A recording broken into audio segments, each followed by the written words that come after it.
The second part of our assignment today is a review of multiplying polynomials, which we have done before. So I'm going to actually just do a few examples here. So let's look at multiplying polynomials. Again, this one is not necessarily a polynomial, but I want to give a simplified example. So this is actually two monomials that we'll be multiplying here, and then these will be a monomial and a polynomial. So the first thing we're going to do is we're going to look at the expression. And when I multiply this out, what I notice is even though there's multiple values and multiple terms in this expression, these are simply monomials. There is not an addition or subtraction element here, so we are not going to need to distribute. We're simply going to multiply these straight across. So the first thing I have is 8 times negative 3, which is negative 24. That'll be my first one. And then my second one is going to be my x terms. So I have x cubed times x squared, which is going to give me x to the 5th. And then I have my third term, which is my y term, which is y squared times y to the cube, which is y cubed, which is y 5th. So that is actually my final answer. Now, in order for this to make more sense for some of you, you can actually write this out. Since there are no addition or subtraction operations in there, we actually could have written this as 8x cubed y squared times negative 3x squared y cubed without the parentheses. And that will get you to the same spot we are here. So the negative 24 x to the 5th y to the 5th is our answer. So let's look at number 2. Number 2, we are going to use the distributive property because we've got a monomial times a trinomial. So let's distribute.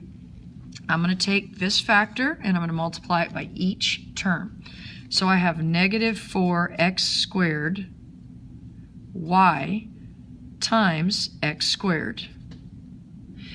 Then I have negative 4 times positive 7, which is negative 28 x squared y times xy. Again, I'm just writing these all out for you right now to help. And then I've got a negative times a negative, which will be a positive 24 x squared y times y cubed. All I've done is write out my distribution. And again, I have a negative times a positive, which gives me a negative times a positive, which gives me a negative, and a negative times a negative, which gives me a positive. So now I'm going to see, can I simplify this anymore? Well, remember, when you're multiplying variables, you can add the exponents. When we add, we're not changing the exponents, but here it's a multiplication. So I'm going to have negative 4, and then I've got x squared times x squared. That's actually x to the 4th y. So let's go to the second one. I've got negative 28. I have x squared times x, which is x cubed, and y times y, which is y squared. And then my last one, I have plus 24, and I have x squared and y times y cubed, which is y to the 4th. So that is my answer for that particular example. Okay. So the last example is one that we've already done, where you're multiplying a binomial times a trinomial. And again, you're going to do a distribution. So the distribution is we're going to take each of these terms and distribute it out. So let's do the first term. I have 2x times 5x squared. That gives me 10x cubed. I'm going to skip this step now because we should be able to figure it out as we go. We have 2x times 4x, which will give me 8x squared. And then we have 2x times 7, which is 14x. So now let's look at another distribution option. I'm actually going to take the 5, the negative 5, and distribute that as well. I'll go ahead and go underneath so you can see the bottom distribution. So I have negative 5 times 5x squared, which is negative 25x squared. I have negative 5 times 4x, which is negative 20x. And I have negative 5 times 7, which is negative 35. So what I'm going to do now is go through and see if I can simplify this. So I've got 10x cubed, and that's all I can do with that one because there's no other cubes. I've got a positive 8x squared and a negative 25x squared, so that's going to give me negative 17x squared. I have a 14x and a negative 20x, which will give me a negative 6x, and then a negative 35, and we are done. So that's how you multiply the polynomials. So let's get into dividing polynomials.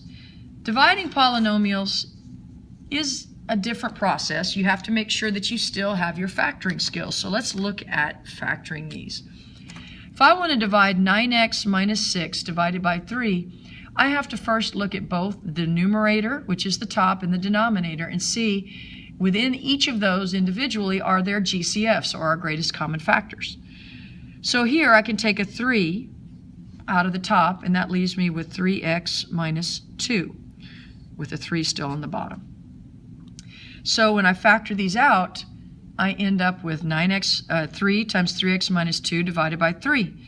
Those 3's can now cancel out, and I'm just left with, sorry, let me use my purple, 3x minus 2, which is your final answer. Now let's look over at, let's look at the next one at number 3. Number 3, we've got a trinomial on top, so you can factor this. So we don't have an a term that's not a 1. The a term's 1, so we don't have to go through the whole MF darm. So I'm going to take 6, and I'm going to factor the 6. And the factors of 6 are 6 and 1 and 3 and 2. Because this is a minus sign, I'm subtracting, so I'm looking for 2 factors of 6 that give me 5. And that is 6 and 1. So I'm going to factor the top here. I've got 6 and 1, and since the b term is negative, remember that sign goes there. Since the c term is negative, that means if one's positive, one's negative. Since I only have an a term of 1, I don't have to divide by a and reduce and move. I'm done. That's my factors. And then on the bottom, I have x plus 1. So I'm going to look now and see, is there anything I can cancel or reduce? And there is. I've got an x plus 1 in both the numerator and denominator, so those will divide out, and my final answer is just going to be x minus 6. So now let's look at number 2, which I kind of went out of order. And we have an f plus 4, but on top, if you notice, we have a sum of cubes. This can be written as f cubed plus 4 cubed. So what I'm going to do is I'm going to use the pattern for sum of cubes to factor that f cubed plus 4 cubed. If you remember, a sum of cubes looks like this.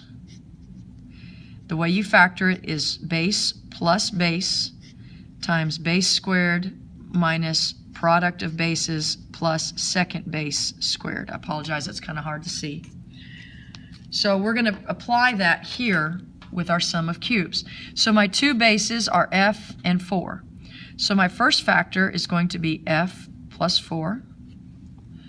My second factor is going to be my first base, which is f squared, minus my two bases multiplied, which would be f times 4, so 4f, plus my second base squared, which is 4, which is 16.